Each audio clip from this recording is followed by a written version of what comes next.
La cybersécurité s'apprend en plusieurs parties.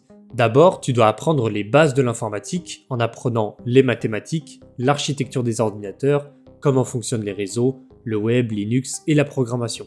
Et une fois que tu as les bases, tu vas pouvoir commencer à travailler sur des notions plus avancées en cybersécurité et te spécialiser dans un ou plusieurs domaines. Le but de cette vidéo est donc de te faire découvrir les différents domaines en cybersécurité afin que tu puisses trouver ta voie et de la motivation pour te former. Pour chaque domaine, je te donnerai des outils et ou des pistes qui te permettront de pratiquer. Le but étant que tu puisses ensuite apprendre à les maîtriser et à pouvoir revendre tes compétences aux entreprises ou pour toi-même. Bien sûr, ne te lance pas immédiatement dans l'apprentissage de ces domaines. Il faut d'abord que tu aies des connaissances et de la pratique dans les compétences de base citées précédemment. Si tu veux plus d'informations, rends-toi sur mon article Comment devenir un hacker qui se trouve dans la description.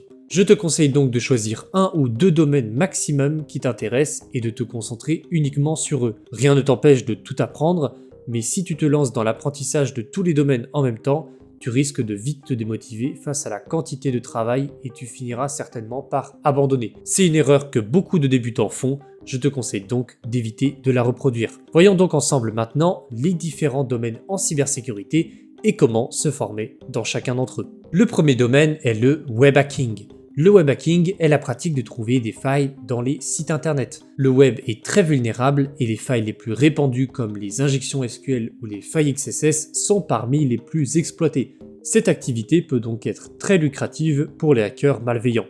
Il faut donc apprendre à protéger les sites web. C'est l'un des domaines les plus simples à explorer une fois que tu auras appris les bases en informatique, ce qui peut être très intéressant pour débuter. Voici une liste des logiciels qui sont utiles pour le web hacking. Nous avons en premier Burp Suite, qui est payant mais qui possède une version gratuite. C'est une véritable référence dans le monde du web hacking. C'est un logiciel à maîtriser absolument. Il possède énormément de fonctionnalités très utiles pour exploiter le web. On a ensuite OWASP Zap, qui est une alternative gratuite et open source de Burp Suite.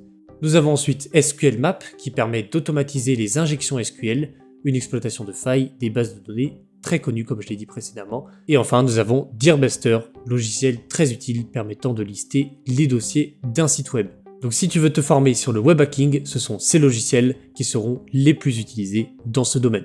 Ensuite, prochain domaine, nous avons le réseau du hacker. L'exploitation des réseaux en cybersécurité et le fait de pénétrer sur une machine en réseau. C'est un domaine qui s'associe très bien avec celui du web, les deux peuvent être étudiés simultanément. Voici les logiciels et systèmes les plus utilisés pour exploiter les réseaux en cybersécurité. En premier, nous avons Kali Linux. Il s'agit d'un système d'exploitation basé sur Debian, orienté cybersécurité.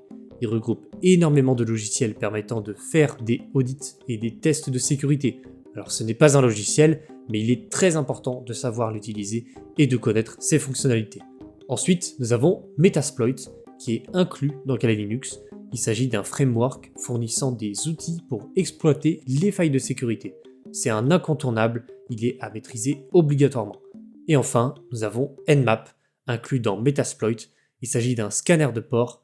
Il est donc conçu pour détecter les ports ouverts d'un serveur et ainsi pouvoir savoir quel logiciel et système d'exploitation le serveur utilise ainsi que leur version. Nmap permet donc de trouver des vulnérabilités selon le système et le logiciel que l'on va détecter. Donc pour le domaine du réseau, Kali Linux, Metasploit et Nmap, ce sont des incontournables. Ensuite, prochain domaine, nous avons la rétro-ingénierie des binaires. Le but de la rétro-ingénierie, ou reverse engineering, c'est de désassembler un programme afin d'en comprendre son véritable fonctionnement. Plus particulièrement en cybersécurité, on va s'intéresser au fonctionnement des exécutables afin de comprendre leur mécanisme et de trouver un potentiel code malveillant. En effet, un fichier exécutable est très difficile à comprendre car le langage utilisé pour que l'ordinateur puisse lancer le programme, c'est-à-dire l'assembleur, est compliqué à interpréter pour l'humain.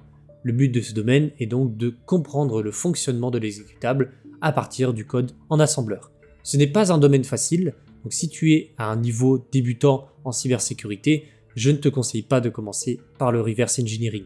En revanche, si tu es motivé et à un niveau avancé, c'est un domaine très intéressant et qui te permettra de pouvoir explorer d'autres domaines comme l'analyse virale par exemple. Voici quelques logiciels à explorer pour te spécialiser dans la rétro-ingénierie. En premier, nous avons Radar 2. Alors il s'agit d'un logiciel très complet en ligne de commande qui permet d'analyser des binaires. Ensuite, il y a IDEA Pro, alors qui est payant mais qui possède une version gratuite et qui est un logiciel cette fois-ci graphique qui permet d'analyser des binaires. Par contre, il est disponible uniquement sur Windows. Et enfin, nous avons GDB, débugger de logiciels permettant d'analyser un logiciel pendant son exécution, contrairement à Radar 2 et à IDEA qui analysent le code sans être exécuté. GDB est d'ailleurs notamment utilisé pour débugger du code en C et en C++ sous Linux, mais il est aussi utilisé pour d'autres langages bas niveau. Donc GDB, si vous êtes également développeur ou dans la programmation, ça peut être très intéressant de savoir l'utiliser.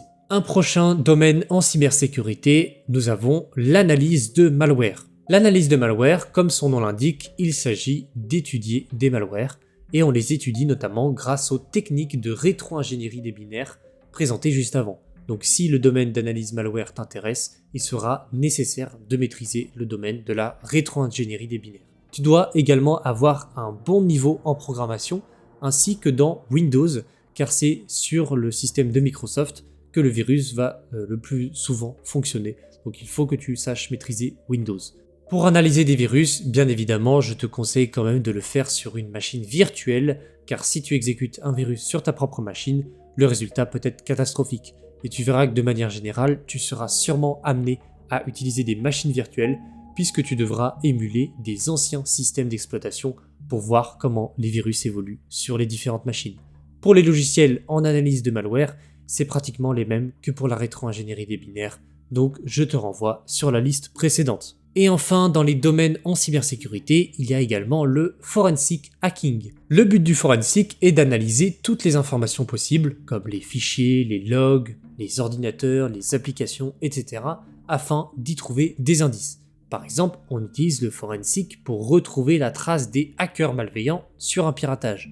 Un hacker spécialisé dans le forensic aide également à prévenir les cyberattaques en auditant minutieusement un système d'exploitation. Mais le forensic a bien d'autres utilités dans le hacking. Par exemple, on peut l'utiliser lors de tests d'intrusion afin de trouver et récupérer des informations sensibles une fois connectées sur une machine. On l'utilise aussi dans l'analyse malware, les opérations de récupération de données et bien d'autres. C'est donc un domaine qui a aujourd'hui beaucoup d'importance en cybersécurité et qui est très intéressant. Si tu es intéressé par le forensic hacking, je t'invite à lire mon article dédié au forensic sur Windows qui te permettra de savoir comment tu peux te former sur ce domaine. Bien sûr, nous avons encore d'autres domaines en cybersécurité, il y en a plein. Je ne pourrais pas tous te les lister car il en existe beaucoup et cette vidéo serait beaucoup trop longue. Mais je vais quand même te donner une petite liste des plus connus vers lesquels tu pourrais te diriger. Voici donc une petite liste d'autres domaines en cybersécurité à explorer. En premier, nous avons le social engineering. Il s'agit ni plus ni moins du piratage de cerveau. Autrement dit, on exploite la faille humaine pour pousser quelqu'un à faire une action comme révéler des informations personnelles par exemple. L'exploitation psychologique la plus connue est l'attaque par phishing. N'oublie pas que la plus grande faille en informatique, c'est l'être humain, donc le social engineering est un domaine à absolument maîtriser. Ensuite, il y a la cryptographie. C'est l'un des domaines les plus compliqués car très exigeants en mathématiques. Il s'agit de chiffrer des données pour les rendre confidentielles, mais aussi réussir à authentifier un message à l'aide d'une signature numérique. Tu n'as pas besoin d'être un expert dans ce domaine, mais connaître les forces et les faiblesses de chaque algorithme cryptographique est un atout en cybersécurité. Par contre, si tu veux faire de la recherche en cryptographie ou devenir cryptographe, il va falloir que tu sois très bon en mathématiques. Et enfin, nous avons l'OSINT, qui est l'un des domaines en cybersécurité qui fait le plus parler de lui aujourd'hui, notamment lorsqu'il s'agit de retrouver des escrocs dans le domaine des crypto-monnaies. L'OSINT est le fait de trouver un maximum d'informations sur une personne en exploitant le web, en regardant les réseaux sociaux, en cherchant sur des logiciels open source ou sur des données accessibles à tous, on peut retrouver des informations cruciales sur des personnes. Et parfois, les informations trouvées suffisent à pirater quelqu'un. Donc ce n'est clairement pas un domaine à sous-estimer. Alors ce n'est pas le domaine le plus technique en cybersécurité, mais il est très intéressant et très utile à maîtriser aujourd'hui. Voilà, on a vu ensemble les principaux domaines en cybersécurité. Bien sûr, tu en as beaucoup d'autres, Mais comme j'ai dit, cette vidéo serait beaucoup trop longue et tu as déjà là une liste de domaines dans lesquels tu vas pouvoir te spécialiser et travailler pour devenir un expert en cybersécurité. En cybersécurité, certains postes demandent des compétences dans de nombreux domaines, comme pentester ou hacker éthique, tandis que certains sont beaucoup plus spécialisés, comme les malware analystes par exemple. À toi de voir quels sont les domaines et métiers qui t'intéressent le plus. Je t'invite également à faire des recherches plus approfondies sur les différents domaines qui t'intéressent. Mais n'oublie pas, il faut que tu aies les bases avant de te lancer. On arrive donc à la fin de cette vidéo. J'espère que vous aurez trouvé un ou plusieurs domaines qui vous intéressent et qui vous motivent à apprendre la cybersécurité. Si vous souhaitez bien débuter dans la cybersécurité, vous trouverez dans la description un guide gratuit en 3 vidéos qui vous permettra de bien vous orienter dans ce domaine. C'est gratuit, alors n'hésitez pas à vous inscrire. Je vous invite également à vous rendre sur mon site pierreloiseau.com. Vous trouverez de nombreux articles en cybersécurité qui pourraient bien vous intéresser. Voilà, j'espère que cette vidéo sur les principaux domaines vous aura plu. Rendez-vous bientôt pour la prochaine vidéo. Allez, ciao camarades!